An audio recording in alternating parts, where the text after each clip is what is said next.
అది కంటిన్యూ చేసేద్దాం. Sir family politics బ్రాహ్మణి అఖిల అల్లు కొనిదెల అదే ఇది మీరు తీసుకుంటే ఈ ఫ్యామిలీ పాలిటిక్స్ ఎంత లేదన్నప్పుడు భారతదేశంలో అదొకటి ఏషియన్ కంట్రీస్లో కూడా ఉంది. ఇప్పుడు బీజేపీ వాళ్ళు వర్కింగ్ ప్రెసిడెంట్గా పెట్టినటువంటి నిఖిల్ నబీన్ వాళ్ళ నాన్న కూడా నబీన్ కిషోర్ మిశ్రా ఆయన కూడా సీనియర్ నాయకుడే వాళ్ళ పార్టీలో. అయితే స్థానికంగా పనిచేశారు. కానీ ఈ మధ్య నారా బ్రాహ్మణిని అడిగారు. వాస్తవంగా ఆమె బాగా మాట్లాడతారు, చురుకుగా ఉంటారు, రామారావు గారికి మనవరాలు ఇవన్నీ. ఆమె మటుకు నాకు రాజకీయాల మీద ఆసక్తి లేదు. ఆమెను సూటిగా అడిగారు, మీరేంటి ఇవన్నీ జరుగుతున్నాయంటే నాకు రాజకీయాల మీద ఆసక్తి లేదు, నేను నా శక్తియుక్తులన్నీ హెరిటేజ్ అనేదాన్ని డెవలప్ చేయడానికే కేటాయిస్తాను, దాని ద్వారా ఎక్కువగా సమాజంలో ప్రభావం చూపించవచ్చు అనే నమ్మకం కలుగుతుందని ఆమె చెప్పారు.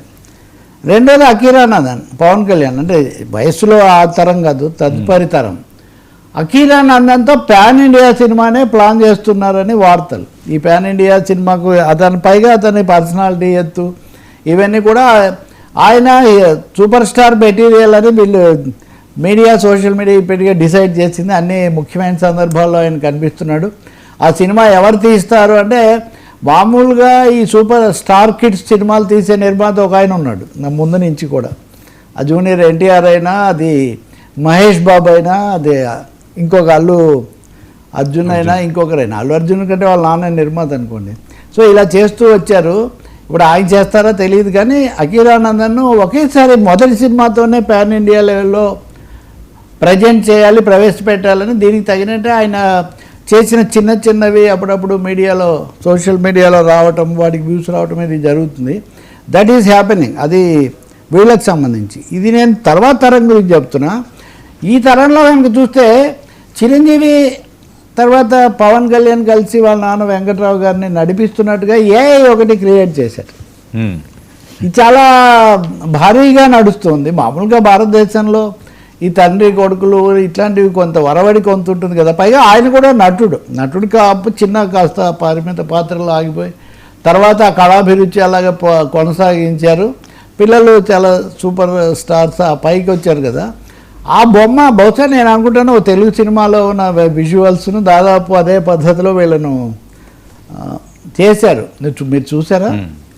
బాగా లేనివి చాలా ఉన్నాయి దరిద్రంగా. ఈ మధ్య మీరు కూడా డిస్కస్ చేసినట్టుగా ఏఐ అనే పేరుతో ఎవరికి వాళ్ళకి ఎవరో మొక్కుతున్నట్టు, ఎవరినో అడుక్కుంటున్నట్టు ఇట్లాంటి వెకిలివి చాలా పెట్టారు. కానీ దీంట్లో మటుకు అలా కాకుండా ఇద్దరు కొడుకులు తండ్రిని గౌరవంగా నడిపిస్తున్నట్టు, ముచ్చటలు ఆడుతున్నట్టు, స్నానం చేయిస్తున్నట్టు.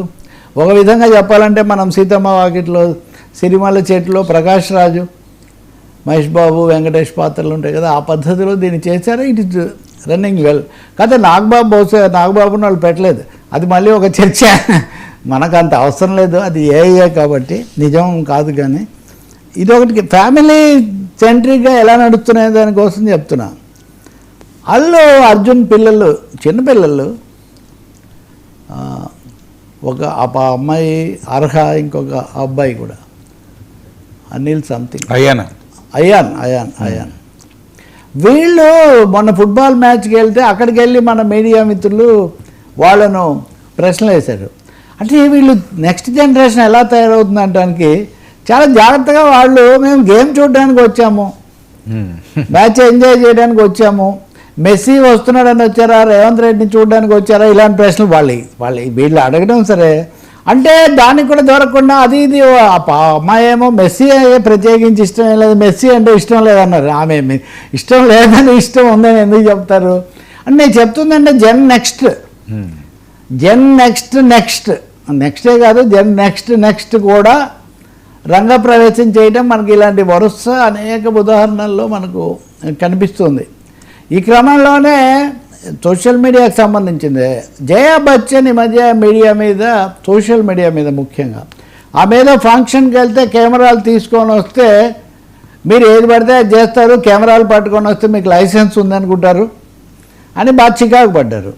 చికాకు పడ్డమే కాకుండా ఒక ఇంటర్వ్యూ బర్కా దత్కి ఇచ్చిన ఇంటర్వ్యూలో చాలా గలీజ్ ప్యాంట్లు వేసుకొని పెద్దవి పట్టుకొని వచ్చి ఏదేదో చేసేస్తుంటారు, I don't like all these things అని ఆమె మాట్లాడిన దానికి జయా బచ్చన్ మీద చాలా సీరియస్ కామెంట్స్ ఇతరులందరూ, ఎందుకంటే ఒకటే అండి, ఇప్పుడు మీడియా వాళ్ళు ఏదైనా ఎక్స్ట్రా చేస్తే, అసభ్యంగా చేస్తే దాన్ని ఖండించడం వేరును, అని వాళ్ళు కెమెరాల కోసం వీళ్ళు చూడరా, ప్రచారం కోసం ఎక్కడ మైకులు పెట్టారని గమనించరా? అసలు నిజంగా కెమెరాలు లైట్లు ఇవన్నీ లేకపోతే ఇవన్నీ ఇంత కలర్ఫుల్గా ఉండేవా? అంటే పేపరాజీ అని లండన్లో బ్రిటన్లో ఒక సాంప్రదాయం, ఇప్పుడు అందరూ వాడతారు ఆ పదం. అంటే రహస్యంగా లేకపోతే అనవసరమైన విషయాలు చూపించడం. కానీ ఓపెన్గా ఒక ఫంక్షన్కి వస్తున్న వాళ్ళను తీయడానికి వాళ్ళు ప్రయత్నిస్తే ఇప్పుడు వీళ్ళ పరిస్థితి ఎట్లా ఉందంటే కరివేపాకు లేదా వేపాకులాగా తయారైంది అవుతుంది. వీళ్ళు అక్కడ కనబడాలి, సందడి తేవాలి, వాళ్ళ కోసం అందరూ క్లిక్ అనిపించారు, ఎగబడ్డారు అనేది వార్త కావాలి. కానీ వాళ్ళకి మటుకు ఏమీ లేనిది. మీరు ట్రైనింగ్ తీసుకొని రావడం ఎవరు సార్? ట్రైనింగ్ తీసుకొని రావడానికి వీళ్ళందరికీ ఎవరెవరు నియమించారు, ఎన్ని జీతాలు ఇస్తున్నారు, లేకపోతే ఏమాత్రం శిక్షణ ఇస్తున్నారు, ఏం అక్కర్లేదు. అంటే అది మనం చర్చిస్తున్న ఫ్యామిలీది కాదు. కానీ నేను ఆ మాటకు వస్తే జయా బచ్చన్ కూడా రాజ్యసభ సభ్యురాలుగా అమితాబ్తో పాటు ఆయన రాజకీయాల్లో లేకపోయినా ఆయన బయటికి వెళ్ళిపోయాడు. ఒక్కసారి లోక్సభ సభ్యత్వంతో తనే రాజీనామా చేసి మరీ మానేశారు. కానీ అందరితో సంబంధాలు ఉంటాయి. కాబట్టి మీడియా పరంగా ఫ్యామిలీ టైస్ చాలా వరుసగా మనకు కనిపిస్తూ ఉన్నాయి. ప్రణాళికలు కూడా రచిస్తున్నట్టే కనిపిస్తుంది వీటన్నిటిని బట్టి చూస్తే.